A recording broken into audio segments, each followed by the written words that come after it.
Welcome back. Tuneman's Journal here. Nope, take two.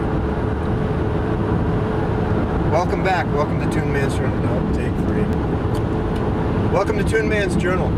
Tonight we're going to go down to a little club called Desi and Friends. It's a gathering of songwriters. There's going to be, I don't know what you'd call her. She's in the middle of the scene in San Diego, and she kind of stirs up the pot between the players and the clubs. I guess you'd call her a promoter. Her name's Cathryn Beeks. We're going to go see Cathryn, and they've invited me to play a song. So I'll play a song. It should be interesting. And once again, we don't know what we're doing, but we'll have a good time doing it. So enjoy the ride, and I'll catch up with you later. Yeah, I forgot to mention, if you want to keep up with what's going on behind the scenes, our thoughts, our plans, our reactions, people's reactions to us, you can always go to MySpace, which is Tuneman's Journal. That's at www.myspace.com/Tuneman51, and read all about it in the journal.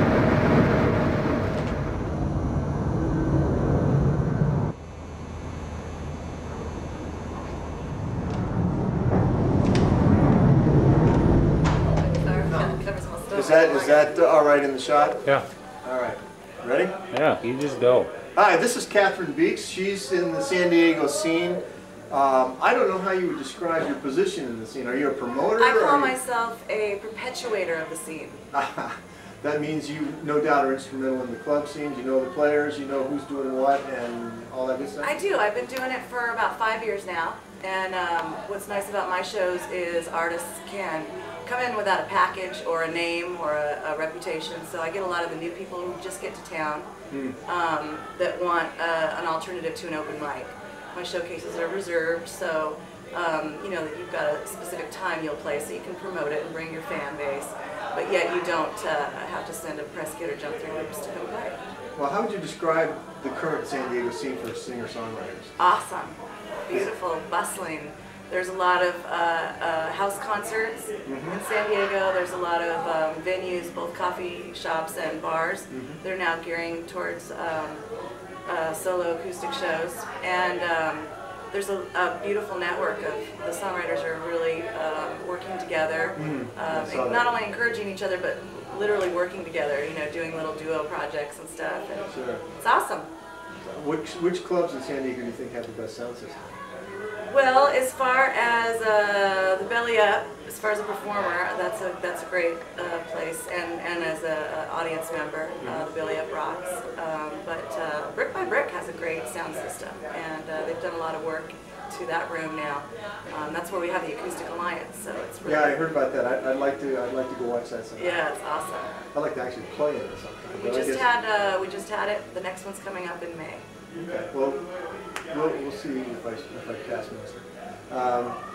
Any up and coming people that of note, younger players, I mean, that you might want to mention? Well, we'll start at the youngest, the Blonde Brothers. They are out of Point Loma. They are actually a three-piece band.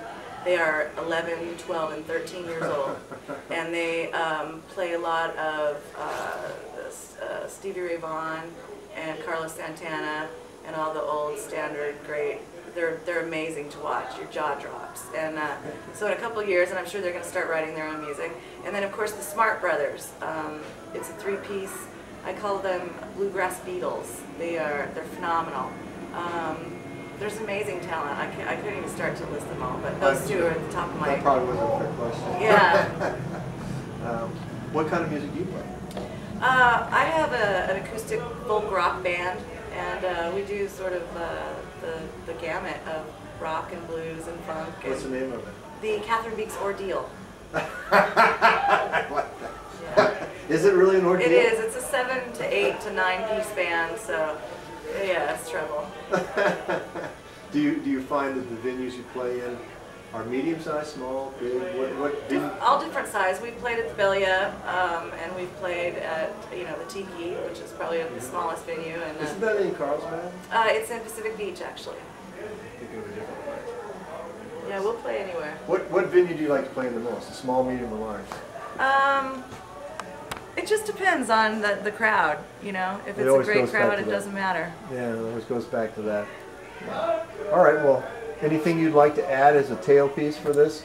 Just welcome to the scene to you, and we're excited to have you part of it. It's a loving, wonderful environment, and any talented, nice people are welcome in. So good to have you back. Well, and nice to meet you. Thank you, Cathryn. Well, the journey. My name's Dave Michaels, by the way, and I've been on sabbatical for 10 years. Wow. I hit a brick wall. I was a professional road musician for about 40 years, and it got to the point I never got the ticket out of the town of the Golden Ring. You know, I just was sort of the guy that always was almost making it. So there was a huge level of frustration, but more than that, I enjoyed doing what I was doing. So my history is actually kind of irrelevant. What I would like to say tonight is watching all of you play has been cathartic for me, because songwriters, you don't understand, but you as a songwriter, every single person in this room who writes songs, regardless of what level you're at, you're carrying on a tradition of minstreling and barding. Minstrels and bards in the Middle Ages, they were the newsmen of their time. They carried the culture with them from town to town because the peasants couldn't move. They were stuck. So when a bard came into town, when a minstrel came into town, it was party time. These guys carried the news. They brought everything with them. They told the stories that kept the culture alive. So our job, all of our jobs, is to chronicle the times we live in through music. So I am a minstrel. I take that proudly. Now here's the problem with being a minstrel.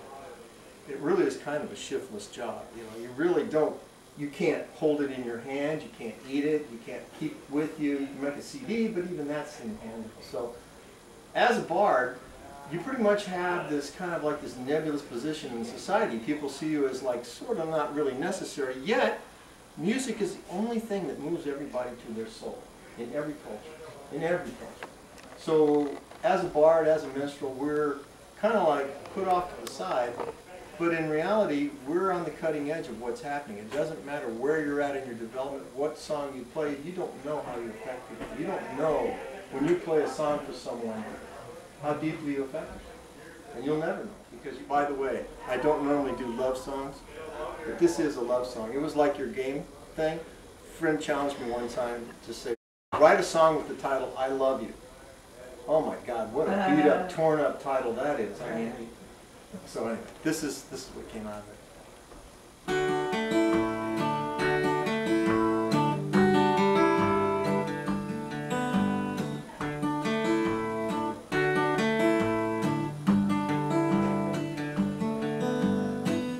The first time I saw you, oh my, well the sparks started flying and nobody saw, just you and I.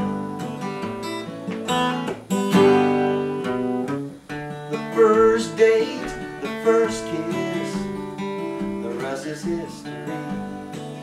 Don't think they make the words that can tell you how much you mean to me. But I'll try anyway, baby.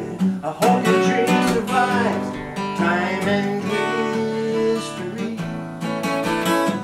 I hope your heart stays full like the lone hind geese.